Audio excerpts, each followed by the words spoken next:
Hello and welcome. It's Breaking Free. It's March 26th. My name is Marilyn Shannon, and I am delighted to be here as always. I feel like since I come here every Monday night and we come together, it seems like my weeks go by even faster because I just cannot wait to see you all and talk to you and share the amazing guests that I have on each week. And I want to remind you that as we get into our show tonight, you are more than welcome to call in, and I encourage you to do that. So the number is going to be 919-518-9773. And just call in and chat, share your experiences. You'll have an opportunity to meet an extraordinary sculptor, Zenos Frudakis. And I just want to say, a couple of months ago, a friend of mine sent me an amazing photograph from Facebook, and I couldn't believe it. It was just fantastic. Amnon, would you show everyone that photograph? Yep. Here we go. I want you to take a look at this because it is extraordinary. This is freedom. This is what breaking free is all about. And I just kept examining it, and I saw this person dancing out. And that's what I want. I want us to whistle while we work. I want to dance in the shower because I want us all to understand that we get to, really and truly, we get to control a lot of what our day-to-day and what our life has to offer. And I saw this, and I thought, this is amazing. So I sent it to Amnon. This is the true story. I sent it to Amnon. I said, check this out. And I couldn't find the artist, and Amnon did. And then I had the pleasure of connecting with them, Ro, and who works with Zenos, and they said they would be delighted to be on the show. And I am just so excited to have them here. But before we get started with our guests, I just want to open up with a really cool quote that I think is extremely fitting for tonight's conversation. Because art and music, it is like the core of who we are. And we really get to experience and express our lives through art and music. Whether I have to say, for years, I would drive around, I would think, I would try to process myself in the form of art. And I didn't know what my art was. I couldn't sing, I couldn't draw. I really didn't know what it was, but I knew I had something. And then one day I realized that my art was my mouth. So everybody expresses themselves in one way, shape, or form of another. So tonight we happen to be fortunate to have Zenos with us. But let me read to you this quote. And it goes like this. Keep your love of nature, for that is the true way to understand art more and more. So when we are grounded and we are connected in the moments, that is where we are within art. And that is done by Vincent van Gogh. So, what I would like to do is I would like to go ahead and welcome Zenos to the show. Zenos, hello. Yes, Marilyn, hi. How are you doing? I'm good. I'm good. I'm in my studio. Good. I'm delighted to have you here. Well, thank you. I'm delighted to be here, virtually. Yes, you are virtual. Before we begin, I had read a little bit about your bio, and I didn't, go capture the whole thing. But I thought what was so interesting, if I can, is I just wanted to just give everyone a little bit of a snapshot of who you are. And this piece was so extraordinary to me. So I just want to say, as a child in Gary, Indiana, Zenos began to sculpt under the family's kitchen table with a piece of dough given to him by his mother as she was preparing to bake bread. I thought that was charming. Well, I remember asking her for it. I don't think she just gave it to me. I remember watching her make bread, and she would roll these Greek pastries and things. I wanted to make something. I felt the need to make figures. I don't know why. And she gave me the cookie dough and the bread dough, and I was under the table on the floor, rolling it on the floor. And, of course, the dough got very dirty. And even though she cooked it up in the oven, it ended up being too dirty to eat. So we just really sort of exhibited them in the kitchen somewhere. But it was kind of an early form of casting something, not in bronze, but sort of baking it to a more permanent material. And I think maybe that was a sense of what was to come. Well, I would think so. And to be able to think that you could do it with dough, I mean, from the early ages is pretty cool. Well, there's a relationship. Dough is soft enough. It's almost like clay. It's a little bit like plastiline. And in growing up in Gary, sometimes if I passed an industrial site and I saw soft dirt as part of something that was being dug up, I would go over and sculpt faces into it. And so it seems to be a very early need. Although I have a half brother who's a sculptor who's 30 years older than I am. He's 90, and so it's family, and I have other relatives, a niece that sculpts, and a nephew, and it seems like it's in everyone in the family draws. So could you, before we get into some, I know you're going to show us some of your work, and we're going to talk a little bit more about sculpting in general, but can you talk some about that freedom wall that you created? Yeah. Now, this was 12 years ago for me, so it's a little bit like Heraclitus' story of, when you step into a river and you step out and you step back in, it's a different river. Except in this case, I'm the river. And so I've moved on. The sculpture has stayed the same, and that's one of the positive things about sculpture, that at least for me, is that you're creating something that's enduring. And it probably is a very ancient, early man kind of need to create something that's going to last. I rather imagine that when people had deaths and early on, that they put clay on people's faces or to try to preserve them, and because of loss, people wanted to hold on to something. And I think poetry is much about poetry is about loss, and lots of sculpture is about loss. It's about trying to just keep something, to endure. And for me, the freedom sculpture was about I felt something very personal in my life. There was a sense where I wanted to be free of something.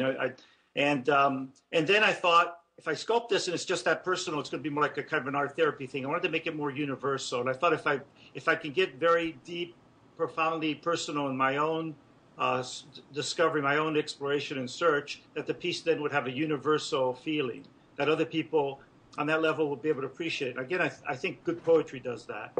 I wanted to ask you, how do you do that? How do you get into yourself so profoundly in order to then transfer that into the sculpture? How did you do that? Well, I've always been introspective, and I've always done a lot of reading. I love philosophy and poetry, and much of that reading informs my thinking and stimulates my thinking. I think that helps. And so that you can read what other people have thought about, in this case, freedom. You can look at other artwork and see what people have thought about it, because it's not just all verbal knowledge, it's also nonverbal. There's freedom that you see revealed in sculpture or in painting. You see it in dance. You see it you can hear it in music. So I went to various sources and again kept looking into myself as well, and talked with people. And then I took up clay, because as a sculptor, it really doesn't happen till it has to happen into my fingertips too. I can't just cerebrally think it up in my head. What I have loved about this conversation with you and learning about you is that you are every man's sculptor. You are for the children.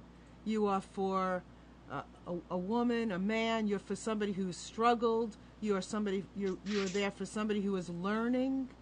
I mean, you're covering such a panoramic experience. I mean, I'm looking at your things, and you have something for everyone.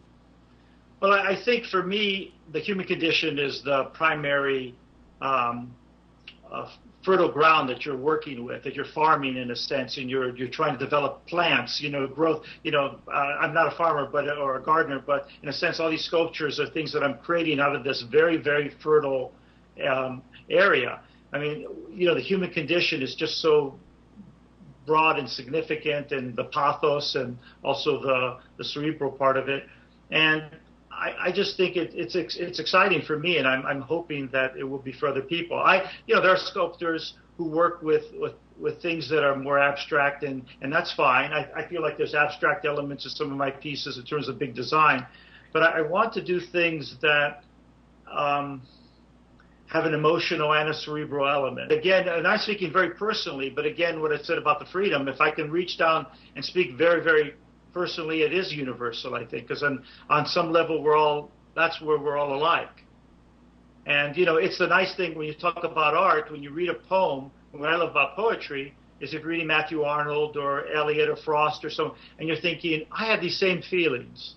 And it makes you not feel so alone in the world. You know that other people have had these same feelings, and they're very true feelings, because they're not lying in their poetry generally or their art. They're, hopefully they're expressing their true self. It's almost like a diary. It is almost like a confession. Well, when I saw the Freedom Wall, you confirmed for me the work that I was doing. I knew I was on the right track when I saw that wall. And when this friend sent it to me and I saw it, honestly, it was everything that I couldn't literally express, you expressed in sculpture. So you see, you express in sculpture what I can't really verbalize, and maybe sometimes I'm verbalizing what you might not verbalize, but you're doing a very good job of it. But of course, yeah. And when I saw that, I think it was 5,000 people in this had liked it. It said to me, keep going, because people need permission to break free. They need permission to struggle, and they need permission to know that on the other end of struggling for this particular situation, there's freedom. But you got to go through the struggle, because otherwise there's no freedom. Well, I hate to say this because this has been just so exciting for me, but guess what? We have been on for an hour, and we are at the end of our show time. And I thank you so much for opening your studio, your heart, your mind, and sharing all of this with us. It has been absolutely delightful, and I've loved every minute of it, and I thank you. Well, thank you. It's been delightful for me. And I thank you for for this rapport that we've had. Do it again? Yes, please. Okay, good. I'll be in touch, and we'll do it again, and we'll talk about other things. And you can show us other things. Maybe one day I'll come up there and we'll do it real live. Well, that'd be great. So your website is what? Can you tell everyone? Zenos, can you hear me? It's www.zenosfrudakis.com. Zenos is a ZENOS Perfect. All right. And see my works in progress there. You can see what I'm working on, and click on some of the pictures and see them larger and where they are. There's a lot there. Cool. Wonderful. Well, I thank you, and I thank Ro. You know you're out there. I thank you so much for being so gracious with me when I called, and I asked if this extraordinary artist could be on my show, and you said, of course. And you know what she said? She said, well, we would love to help you out. So I want to thank you, and I thank you both so very much. It's been a pleasure, and we will talk again. And everyone out there, thank you so much for joining in tonight. I know that this has been quite something for you as well, and I look forward to hearing from you. So please feel free to write me anytime at Marilyn@reenchantplanetearth.com. And next week we're starting another show at 7 o'clock. It's going to be called The Scope of Things, a business show. So we'll do 7 o'clock and we'll do 8 o'clock. We're not exactly sure how that's going to turn out, but we're doing it anyway. So tune in. And everyone out there, I love you so much. And Zenos, once again, thank you from the bottom of my heart for being here. Good night, everyone. Marilyn, thank you. Thank you. You are tuned to the Nissan Communications Network. Our weekly lineup of call-in programs includes Computers 2K Now with Amnon Nissan, Sundays, 9 a.m. to noon. Breaking Free with Marilyn Shannon, Mondays, 8 to 9 p.m. Reawaken Your Brilliance with Julie Seibert, Wednesdays, 8 to 9 p.m. And if you tuned in too late, you can always watch each program in its entirety or download an MP3 audio file of it at www.nissancommunications.com.